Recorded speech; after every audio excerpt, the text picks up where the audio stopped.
Hello and welcome to my knife channel. Well, what you see before me is my collection of sunfish slash elephant toe slash, I don't know what you call this guy, but this was the first one that I got.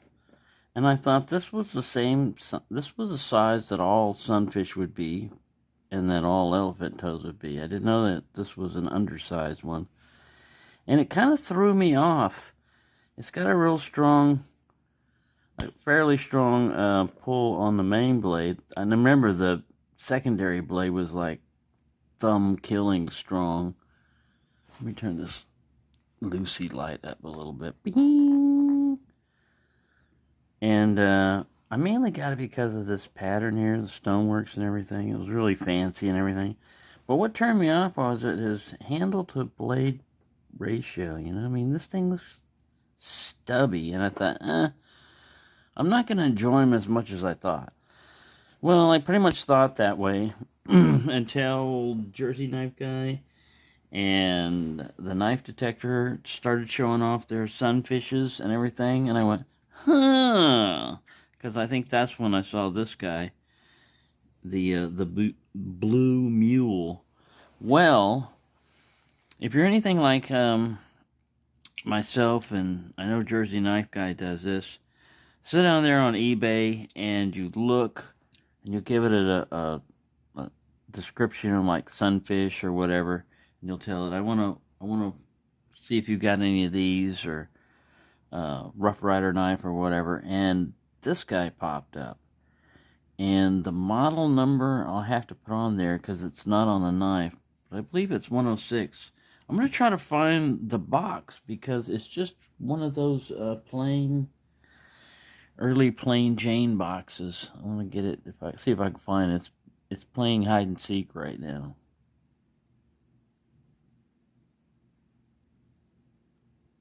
I don't know where it is.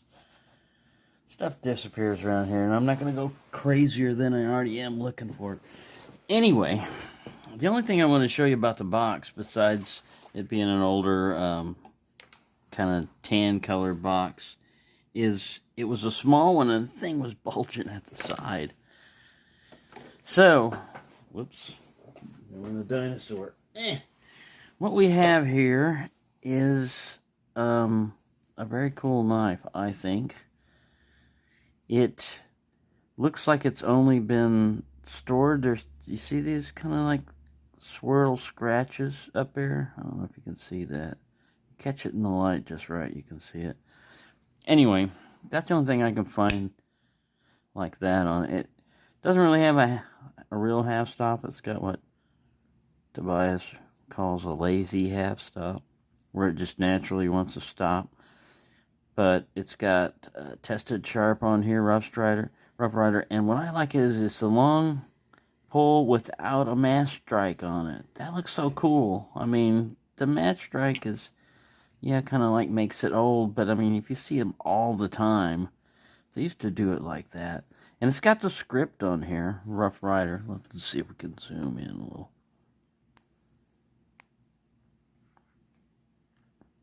It's got the Rough Rider script,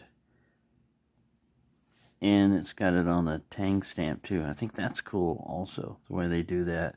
This they could have left off. And that's not too bad, just like that. You know, kind of like hidden. And then all you've got over here is China. Normally you would see a model number or something on here. Maybe it wore off. Anywho, it's got a nice closure to it. Oh, there went my backdrop. Knocked everything over. I was turning everything upside down looking for that stupid box. But yeah, I really like this pattern. See if we can get it to focus on that. I really like the way they stained this. What's interesting is that all of these knives are different in some way. They've either got a different blade shape, like this guy and this guy, or they've got a different, like this one's scrimshod, or this. Anyway, they're all different. Let me unzoom this guy. We'll pull out the little blade. Yeah. So yeah, this one is like sleeve board or whatever. It's, you know, tapered to one side. So I would call this guy, because he's this size, I would call this guy an elephant toe, and I would call this guy a sunfish. And I call this guy a sunfish. Would do. If I were calling things. But anyway, who knows? Traditional eyes, man, they have so many different. The camera's really not showing, the light's not as bright as it could be. There we go, a little bit better. Yeah, see, I get this glare issue. Hey, there's a jellyfish. No, it's not a jellyfish. It's a Lucy light. Alright, maybe we can tip him back like this. Sit on your edge. Piss poor planning leads to poor performance. Hey, who said that? Alright, yeah, so let's go ahead, and the small one also has a nice little non-match strike, and it has a very solid lockup on these. I can't find anything wrong with the fit and finish on this, man. It has some minor, like, this is discoloration and stuff. This is not really separation of... That might be a little bit of gapping back there where the scales weren't completely matched perfectly. But yeah, this is a nice one. Let's get his weight. Get your weight down. I hate that when you've got something, like you just took a box out and you set it down. Like, I know exactly where I set it. And I said, this is where I set the box.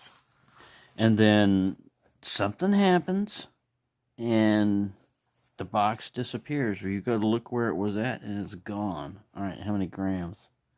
179 grams, or 6.3 ounces. See, that's a nice hefty one. Pretty cool. Pretty cool. I don't have all the specs and everything because Smoky Mountain Knife Works doesn't stock them anymore. I like that they didn't put any shield or anything on here. They just gave you 2 chances at some pretty good looking pattern on your knife. They didn't slap on a big RT on it, you know, on both sides. See, you could take a little hint at your former way of doing it. Doesn't that look so great? I think it looks even better without these little slants. You know, you see them so much that when you run into one that doesn't have it, you're like, wow, that's pretty cool.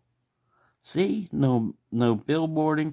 So that's why I can forgive them for, you know, billboarding it on the blade. The only thing, the disadvantage I find to a blade that does billboarding is if you're going to use a knife, eventually it's going to scratch and it's going to look crappy, you know? I mean, if you're using it, you probably don't care. But sometimes they just get carried away with advertising who the hell they are, you know? If you whip this knife out, or you had this knife in your pocket, and you whipped it out, and you didn't say anything about it, and somebody said, wow, that's a nice knife, you know? Who made that? What brand is that? Or whatever. You know, that's when you can... Sorry, this thing's bouncing. That's when you can tell them, oh, it's a Rough Rider. And I go, wow, what's that? And then you can tell them the legend of Rough Rider. All the box had was a guy on a horse and running around. He's being chased by something or chasing something. But yeah, so I just wanted to show this guy. Pretty cool. Pretty cool. I saw one other one, I think, for sale on eBay too at the same time. So yeah, it doesn't have, the spring just is dead right through this part. But you start picking up the tension when you start to close here, and then it pulls it from you and closes it. So, and then same thing when up here, you start to go to lock up, and then it really locks up. And you've got a nice good mating up there, mating surface. Oh, this thing keeps gyrating. Stop it. Now I threw the aspect ratio off. Oh well, we don't care. Yeah, so I thought I'd just give you a little eyeball of this thing. See, it's just got a little bit of storage splotches here, you know, like it was getting ready to try to corrode or something. But yeah, I really like this guy.